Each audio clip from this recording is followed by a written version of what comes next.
Et si tout ce que vous croyez sur l'échec était faux? Et si la seule chose qu'on vous a appris à éviter toute votre vie était en réalité le secret pour devenir riche? C'est le message central de Robert Kiyosaki, l'auteur légendaire de Père riche, Père pauvre. Depuis des décennies, il répète que l'échec n'est pas une option. C'est une étape indispensable pour construire une vraie richesse durable. Et aujourd'hui, on va voir exactement pourquoi. Dès notre premier jour à l'école, on nous programme avec une idée simple mais paralysante. L'échec, c'est mal. Une mauvaise note, un projet qui échoue, une idée d'entreprise qui fait flop, on nous apprend à voir ça comme des impasses. Des preuves qu'on n'est pas assez bon. Cette peur nous suit à l'âge adulte, guide nos décisions et nous enferme dans une vie sécurisée. On cherche le CDI, on fuit les risques, on reste dans notre zone de confort.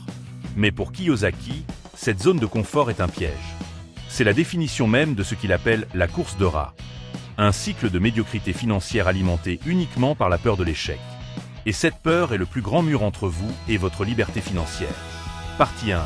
Le point de vue de Père pauvre vs Père riche sur l'échec. Pour comprendre la philosophie de Kiyosaki, il faut connaître l'histoire de ces deux pères. C'est la base de tout son enseignement. Son père pauvre, son père biologique, était un homme brillant, très éduqué, avec un bon poste.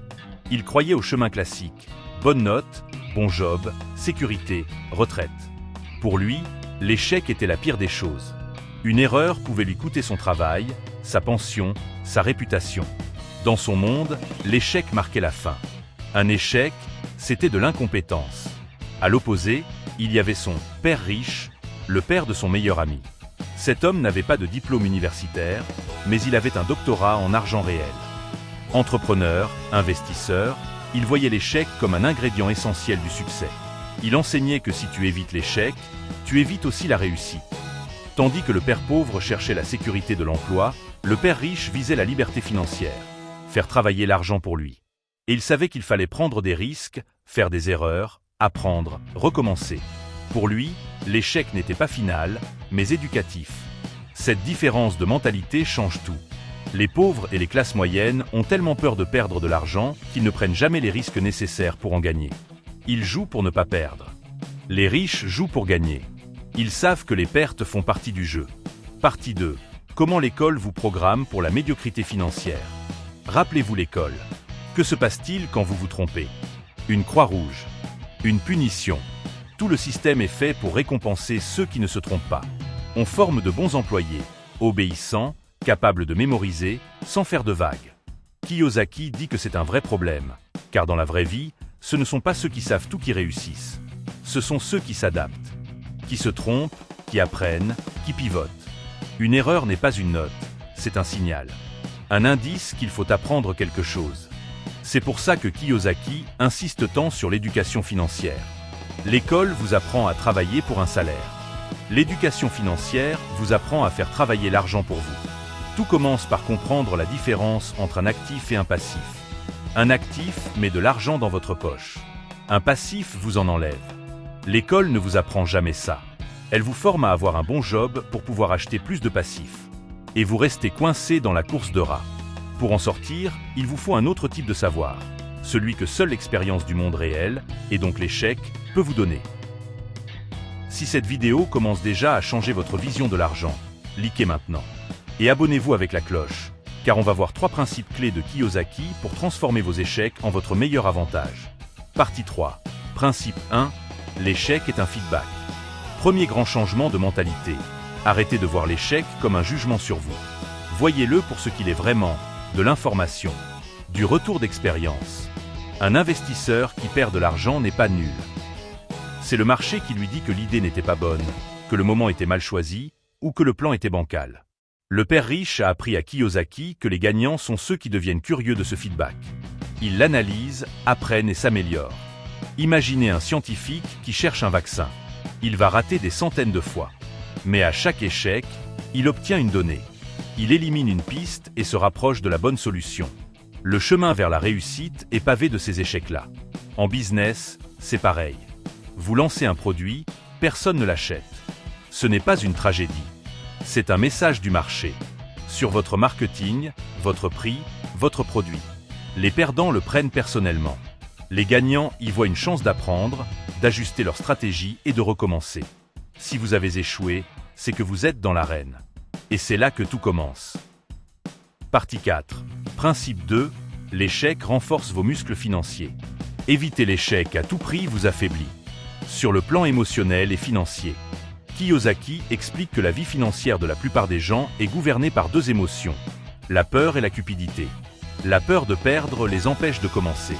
La cupidité les pousse à faire n'importe quoi.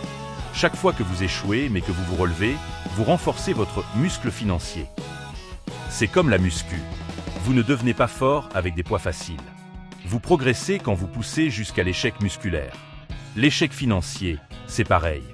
La première fois que vous perdez de l'argent, c'est douloureux. Mais si vous apprenez et recommencez, la peur diminue. Vous gérez mieux vos émotions. Vous devenez plus stable. Moins attaché aux résultats, parce que vous comprenez que les deux, gains et pertes, font partie du jeu. Cette discipline émotionnelle est ce qui sépare les amateurs des professionnels. Ceux qui évitent toujours le risque restent fragiles. Au premier revers, ils paniquent et abandonnent. En acceptant les petits échecs calculés, vous vous entraînez à gérer les montagnes russes émotionnelles du chemin vers la richesse. Partie 5. Principe 3. Plus la leçon est dure, plus la victoire est grande. Robert Kiyosaki est transparent sur ses gros échecs. Sa première entreprise de portefeuille en nylon a fait faillite. Il a perdu des millions. Pour son père pauvre, c'était une honte. Pour son père riche, c'était une leçon à 1 million de dollars. Il dit souvent, le succès est un mauvais professeur. Parce qu'on ne sait pas toujours pourquoi on a gagné. Mais quand on perd, la leçon est claire. Et souvent, les échecs les plus douloureux sont ceux qui vous apprennent le plus. Ces faillites lui ont appris la trésorerie, les systèmes, les partenariats. Des leçons qui ont bâti ses futurs succès en immobilier et éducation. Ça rejoint son principe. Travail pour apprendre, pas pour l'argent. Parfois, on accepte un projet non pour le salaire, mais pour les compétences qu'on va acquérir, surtout quand tout tourne mal. Ceux qui cherchent uniquement des victoires faciles limitent leur potentiel. Ils fuient les leçons qui mènent à de vraies percées.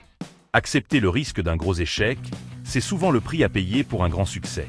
Comme le dit Kiyosaki, les gagnants n'ont pas peur de perdre. Les perdants, si. Ceux qui évitent l'échec évitent aussi le succès. Conclusion. La leçon est simple, il faut reprogrammer votre vision de l'échec. Ne le voyez plus comme un ennemi. Voyez-le comme votre professeur le plus puissant. L'échec n'est pas un mur, c'est un escalier. Chaque erreur vous élève, vous apprend, vous rend plus fort. La mentalité du « père pauvre », celle que la société vous a inculquée, vous pousse à jouer la sécurité. Celle du « père riche » vous pousse à jouer pour gagner, à prendre des risques intelligents, à embrasser l'échec comme un retour d'expérience et à construire une vie où vos actifs travaillent pour vous. Le choix vous appartient. Mais n'oubliez pas, à long terme, jouer la sécurité est ce qu'il y a de plus risqué. Je vous laisse avec une question. Quel petit risque avez-vous évité par peur? Peut-être qu'il est temps de le prendre. Parce que derrière cette peur, ce n'est pas l'échec qui vous attend. C'est votre éducation, votre croissance et peut-être votre chemin vers la richesse. Merci d'avoir regardé. Si cette vidéo a changé votre manière de voir les choses, dites-moi en commentaire ce que vous retenez le plus. Et abonnez-vous pour plus de leçons sur la liberté financière. À très bientôt et n'ayez plus peur d'échouer. Apprenez à vous en servir.